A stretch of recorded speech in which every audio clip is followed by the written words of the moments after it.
Azken aldian, ikuste dutela sare sozialekin, denbora pasan ibiltzen diala, eta gero egunerokotasuneko jardurak egiterako garaian, kriston arazoak dazkatela ikusi, konzentratzeko, eta konturatzen dianako, eski igual 2 ordu eman ditut hemen pantailan aurren, eta ez dakit zertan. Nerabeen garrasia, osasun mentala zaintzeko podcasta. Maitane Ormazabal eta Telmo Lazkano.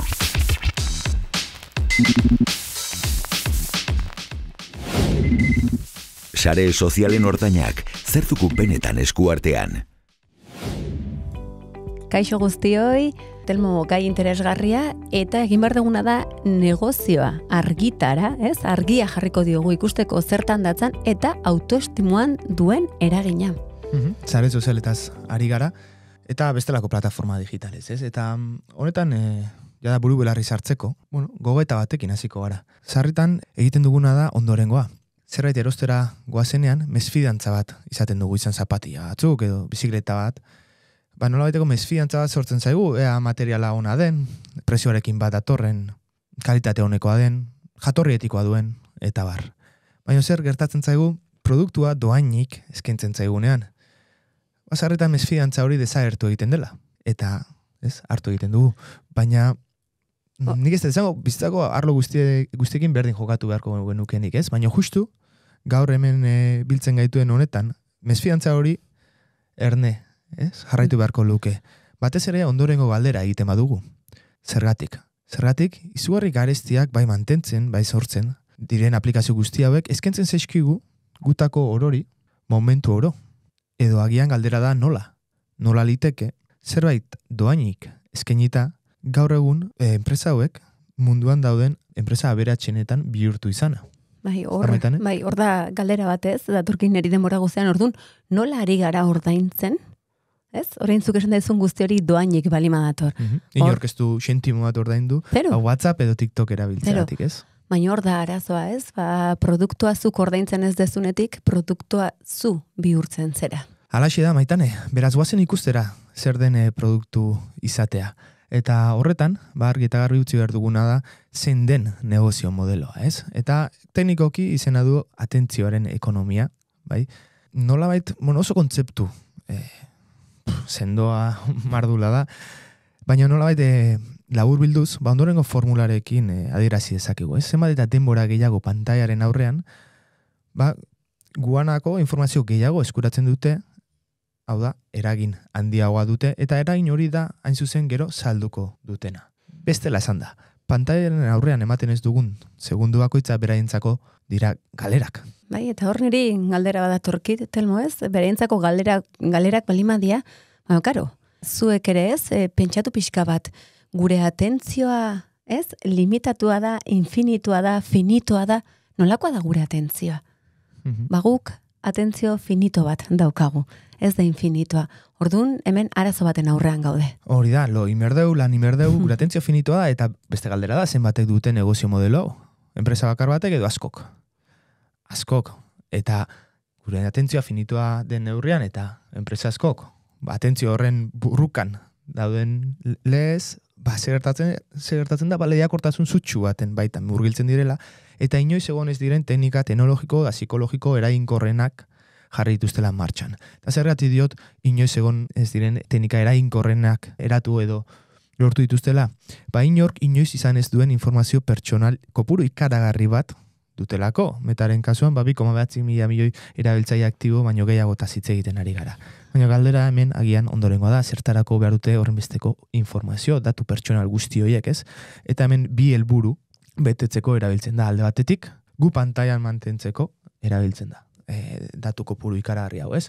Nola, guk egiten dugun gauza oro, eta egiten ez duguna baita ere, neurri handi baten, dago guztia biltegiratuta data center izeneko zentru ikaragarri handi batzutan, nun logika algoritmiko bat aplikatzen da, logika algoritmikoa, izena da oso ponpoixoa, baina zerbait oso erraza ulertzen dira jarraibideak helburu bat lortzeko, eta helburua da gu pantailan aurren albezain beste denbora mantentzea, ez?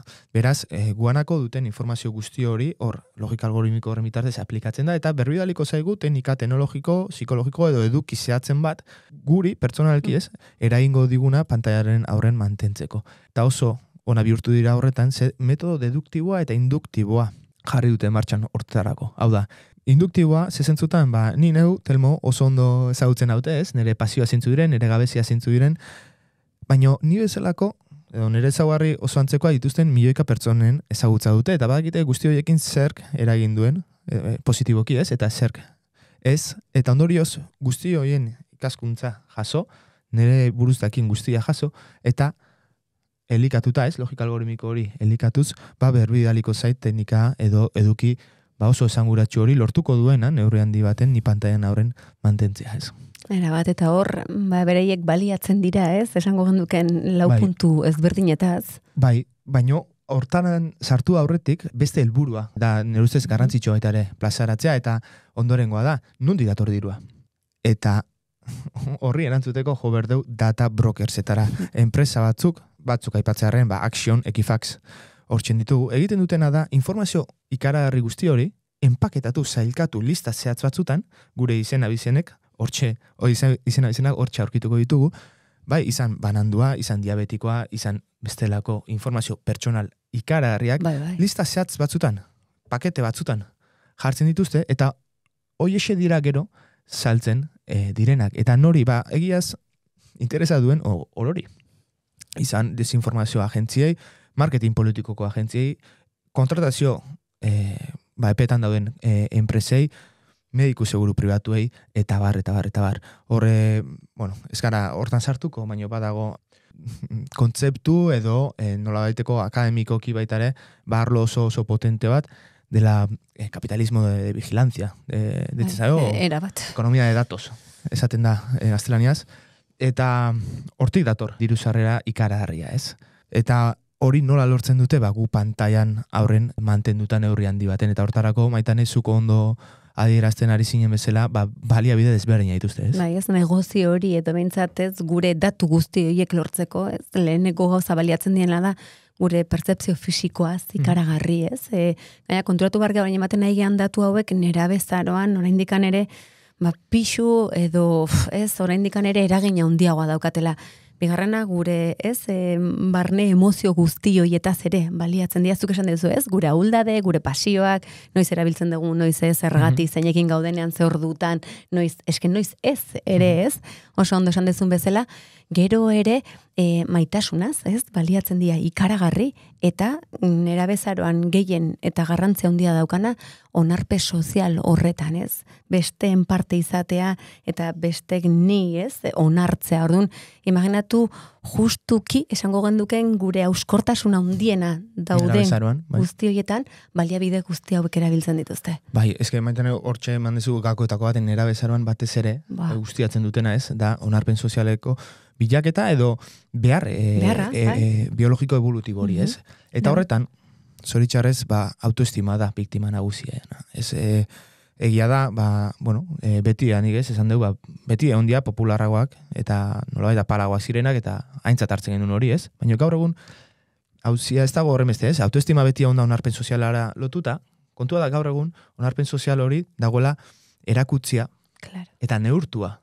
Jarraitzaile, laiko purutan, iruzkin kopurutan eta bar, momentu oro guztiei. Eta horrek sortzen duena da, izugarrizko presio emozionala konstantea nerabearengan.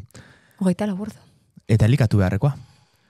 Eta horrek, neurri handi baten, ez, eraman gaitu, benetan ez garen, ez, eta bizi ez dugun errealitate bat erakustera zaretan, ez. Esango nuke, neurri handi baten. Eta noski, zer gertatzen da, zein da interakzio bide nagusia sare sozialetan? Olerkiak edo argazkiak eta bideoak. Argazkiak eta bideoak, ez? Beraz, ari garena egiten da, gure fizikoari eta horren bidez erakusten dugun errealitateari, izugarrizko garrantzia ematen pertsona ditugun bestelako nolakotasunekin alderatuta. Eta ondorioz, eta ondo ulertu baldin badeu, ulertuko dugu, geroz eta pertsona gehiagok, benetan bizitza bizi beharrean bestei bizitzeko hasi direla beraien bizitzak bizitzen. Eta alde handia dago, batetik bestera. Ikaragarria. Eta hau, ondo ulertu baldin badugu, ulertuko dugu nola, marka batetik ona, nagusitu diren jokabide dinamika asko eta asko. Adibidez nik otoitz berria diot, baina janari ponpoxo baten aurrean, bazkaltzen hasi aurretik otoitz berria dugu. Argazki argazki atera beharra eta sare sozialeta igo beharra, edo ilunabar bat ikustea jun eta gozatu beharrean grabatzea, edo zuzeneko kontzertu bat gure zentzumenez gozatu beharrean kamera baten atzetik bizitzea, ze zentzu du horrek ez. Eta gauza larriagoak baita ere. Ze onarpen sozial horrek ez du mugarik eta muga aurkitzen duenean batzutan ez du bueltarik ez. Eta ari naiz esaten adibidez, Blackout Challenge bezalako erronkak zabaltzen direnean. Erronka zehatz horrek, 8 ume hildako utzi zituen lehenengo astean. Viralizazio lehenengo aste horretan. Eta kontuz, ze gaur egun legeak dio, sare sozialek, enpresa ez dutela inolako erantzukizunik, baizik eta erabiltzailearengan dagoela erantzukizun guztia. Eta, noski, adingabea balima da, gurasoengan. Eta horrelako adibide desente ditugu. 13 egunetatik behin, pertsona bat hiltzen da, selfie arriskutsu bat ateatzearen edo laukoiztu egin dira 2016 eta 2019 urte bitartean dismorfia kasuak. Hau da, sare sozialetako filtro estetikoen antza hartzeko operazio estetikoak. Beraz, ez da nola nahiko kontua guzti hau, eta oso aintzat hartzekoa, ez? Baitane? Bai, ze horrez gaude guretzat egiten, ez? Hor galdera da norentzat egiten aigean guzti hori, ez? Eta da justo pantaiaren beste aldean dauden guztientzat eta ez guretzat, eta hori inoiz ezin daike izan zerbait bete edo on egingo gaituenik, ez? Hor utxune bat utziko du bai ala bai. Horia. Eta batez ere nerabezaroan, aintzat hartzen badugu, nerabezaroan gaudela sutsuki, ez? Eraikera autoestimu, balore eta identitate eraikera sutsu baten murgilduta, eta hor lehen aipatu dugu, ez? Autoestima dela, biktima nagusietan. Ze zentzutan, konparaketa guzti horietan, ez? Ematen dena da lehen alborondorio bat, eta da frustrazioa.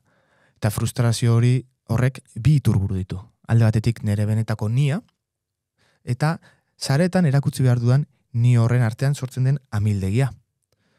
Nun, nola baiteko, autokontzeptu zalantzagarri ez, komplexutasunez, eta josten duen nerabea momentu horretan, gutxin behar duena, alegia, eta kontu ze beste iturburuare hor dago. Eta sare sozialen itxaso zabal honetan, murgiltzen garenean, murgiltzen ari gara, bizitza perfektoak dituzten pertsonen profil asko eta askorengan, ez? Eta zer gertatzen da?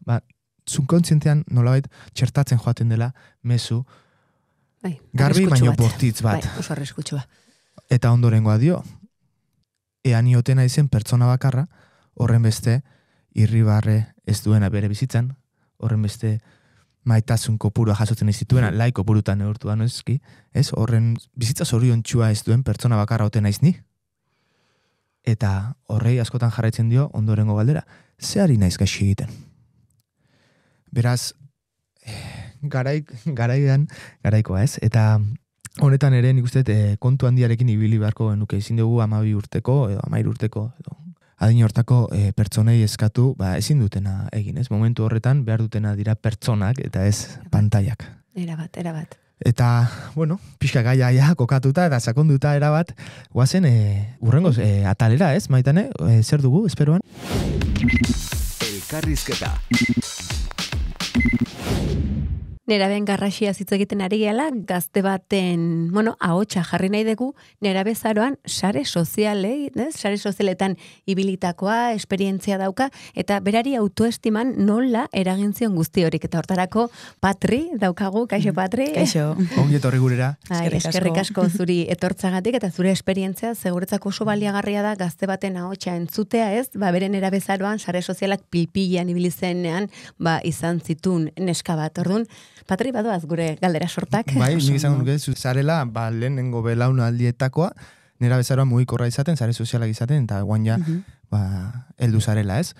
Abia puntua jartzeko, zenbat urterekin hasi zinen gutxora bera, sare sozialak erabiltzen? Nik esango nuke 10-11 urtekin. Eta zenbat urte dituzu? 25, 26 egiteko, bai. Ondo. Pixokokatzeko gaia, Maitane, urrengo galdera, zer nolako eragina izan duen, ez? Sare sozialek, batez ere, nerabezaro horretan, ez? Bale, nik esango nuke azkenen, berezikin nerabezaroan zaudenean, ez? Geroz eta denbora gehiago pasa sare sozial horietan, kanpoko bizitza erreal hori galtzen dezula, edo aldentzen zehala modu batea edo bestea. Eta hor, baita errealitatea distortzionatzeko arriskoa badago. Eta hor, errealitatea distortzionatu zetezunen, noraino distortzionatu, nola ikusten dezu zure irudia, ez? Sare sozial horietan, nola dator konparazio hori autoestiman, ez? Zurekiko maitasun hortan, noraino eragiten du hor? Claro, eske azkenean sare sozialetan denbora guztian ikusten ari zera besteen bizitzako eskaparatea Orduan, bai inkonstienteki edo konstienteki, modu batea edo bestea, konparaketa hortan sartzen zea, ez? Osa, denbora guztian ikusten ari zarerako, besteek publikatzen ari dianak, bai argazkiak, bideoak, eta zuk hor imaginatzen dezuna pasatzen ari dana askotan ez dala bat ere erreala. Eta oso, realitatetik oso urruti dauna. Sartzen zarela itxaso horretan ez, dana bizitza zoriontsuak, eta... Eta hor, zuri zer sentierazte egiten dizu? Patri, zer sentitu zen duntzuk hor ikustean agian adibidez baten bizitza ikusten ari zela eta zure agian horrelakoa ez dela, zer sentitzen da hor? Jo, hor askotan inbidia, ez? Eta berezikin nerabea zarenean, igual emozioako pilpilan daudela, bareta gehiago. Eta galdera asko egiten dizkiozu buruari, ez?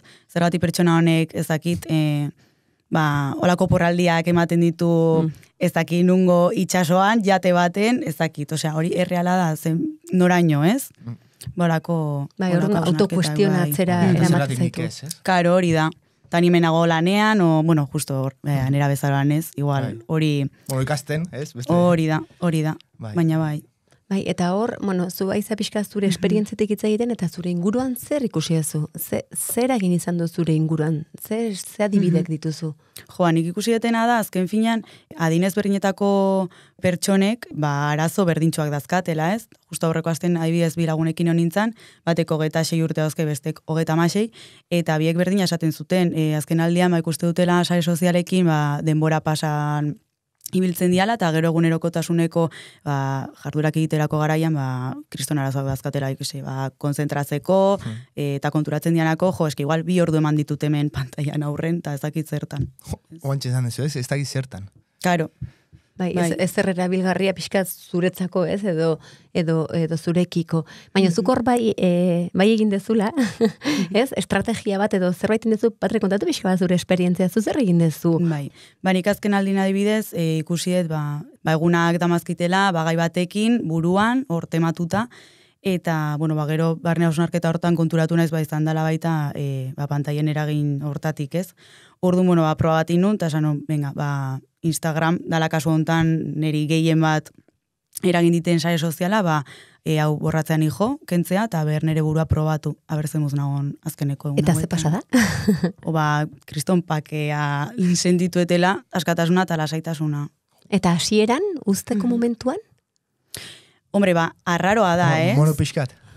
Bai, eske hala da, nahi gabe hor ikustezu ze joera dakazun mobil hartzeko, eta telefonan zerbait bilatu, eta zerbait espero dezula, ez? Zerbait jasotzeko. Eta askotan ezakizu zer dan. Eta ibidez hasiera baten, inkluso gemaian sartzen nintzen esaten. Osea, zertan ari naiz, baina eske zerbait behar dezu ez, osea, hor behar bat sortzen dazkenen. Bai, estimulo bat, edo zerbait etortzea ez, edo jasotze. Eta horre zinegon horretan jartzen zaitu. Eta nola izan dia gero beste egunak, ze sentitu dezu? Esan dezu lasaitasuna, eta zure buruarekiko? Asko zobeto, zazkenean benetan kontzentratzen naiz nire egunerokotasunen dazketen beharrak edo, aizialdian. Zer egin dezu gehiago, Patri, hor? Gehiago? Osea, gero, nire egunerokotasuna esatezu. Mugikorran denbora hori murriztu. Murriztean? Jo, adibidez kasuntan, produktibitate gehiago ezakit. Igual benetan pentsatu da zena atxalde hontan nin. Zakit, igual gauzak lehenago planeatu, kirol gehiago. Agian gehiago konektatu pertsoneekin eta egiten zenituen gauzekin, ez? Hori da, bai. Distrakzio hori ez izan da. Karo. Kontua latza da, jakin 6 minututik behin desblokatzen dugula, ez? Mugikorra. Zuko ondo aipatu duzuna, liburuan xe azaltzen dugu, baina erantzuten dio neurojakinari. Gure garunak bilatzen du mugikorra automatikoki ikusten dugulako placer iturburu bezala, ez? Eta horregatik zuk diozuna eta sentitu duzuna gertatzen da, eta ez da kasualitatea. Patri, eta zuko nahi nerabe bat entzuten nahi balima da, eta momentu hontan sare sozialetan hor pixka tarrapatuta balima dago, eta gezki pasatzen nahi balima da, zuzer esango zenioken orain? Probatzeko pixkanaka, denbora hori murrizten adibidez, igual batean kentzea ez, gaur egun igual nerabeak baita igual sare sozial bat baino gehiagotan dare hor, igual pixkaten gantzauta, orduma probatzen jutea. Zakit, bai, nuste da holku hona izan daitekla, ez? Murrizten jun, eta ikusten badezu, hobeto sentitzen zarela, horrek ez, igual sartzen zaitu kiribil baten gehiago eramaten zaitu hortan, ez? Bai, horrazkenen ez, zuk beste hasten ze autokontzientzia hori hartzen, eta pixka bazuk erabakitzen zer egin nahi dezun, eta ez mugikorrak erabakitzea zuk zer egitea. Mila esker, Patri, zure esperientzia partekatzeagatik. Vitamina dosiak. Bagoaz gure vitamina dosietara, eta hau bai da garrantzitsua, ze guzti honei itzen dugun guztiare gozen argi pixka bat jartzea, Telmo. Ze argi jarriko diogu, ze vitamina dosi? Laurrean, gehi iluzatu gabe, gogoan izan. Produktu ordaintzen ez duzun unetik zu bihurtzen zara produktu, eta produktu izatea ondorioak ditu, eta ez dira, makalak, esango dugu. Beraz, ezagutza behar dugu, gaitasuna behar diteu, tresnak behar diteu, jorratuko diteu. Asko. Eta, horietan, pixkate bat maigainan jartzaren, jarri martxan purga digitala, nik purga digitala diot, aberazgarria izan dadila, ematen dion erabilera, bai? 3, 4, 5 ordu ematen baditugu sare sozialetan, zerbait eratarako izatea, ez? Galdera egin, zer gogoratzen dut, denbora hortaz, ez? Benetan aberazgarria diren profila, kontuak jarraitu, besteak kanporatu, eta erabilera kontziente bat egin behar dugu. Nahi bizitan egiten dien bezala ez datutan garbiketa batzuk egin behar diala, garbiketa horiek egitea garrantzitsua. Eta lehen etxi, harremanak, ez? Azkenean gogo eta egiten badu gogo eta simple bat, ez? Badakigu zerk egiten gaitun, zoriontsu edo zerk betetzen gaitun, eta gogora ekartzen baditugu gure momentu zoriontsuenetan, ikusiko dugu nola gaiurik ez dugun eskuartean, eta pertsonak benetako harremana ditugun pertsonak, ez? Eta hemen bigarren vitamina dosi bezala, gogoratu sare sozialak, teknologiak, menpeko nahi zaituztela, ez? Orain nerabe bat edo gazte bat entzuten ari balima da, ze askoz ere inkostienteagoak bihurtzen gara horrela, ez daukagu espiritu kritikorik, denok bide berdinetik jarraitzen dugu, individualak bihurtzen gea, eta hortan, inoiz ez dagoen gozoriontasun, ardun gure autoestima zaintza da besteekin elkartzea, besteekin entzutea, besteekin sentitzea, eta hortan benetan egin behar dugu pixka bat lan gehiago, ze orain arte oso individualak bihurtzen egian gizarte honetan gaude, eta horrek egingo gaitu urruntzea, eta oraindikan ere, menpekotasunei edo adikzioei kasu gehiago egitea, orduan ez harritu zifrak ez handitu edo areagotzen balimadia, eta hortarako autoestima lantzea. Orain arte ez diogu garrantzia eman, baina normeraren burua maitatzen ikastea dagoen gauzariko berenetako da. Ez dela gure ahuldade horiek guztiatuko dituzte. Erabat, hor sartuko dute barrura inoeta. Honekin amaitzen dugu gaurkoa. Betiko legez, altxa burua eta altxa osasuna. Urrengor arte. Aio. Nerabeen garrasia entzun duzu. Nerabezaroko osasun mentala zaintzeko podcasta. Zuzendaritza Iñaki Beraetxe.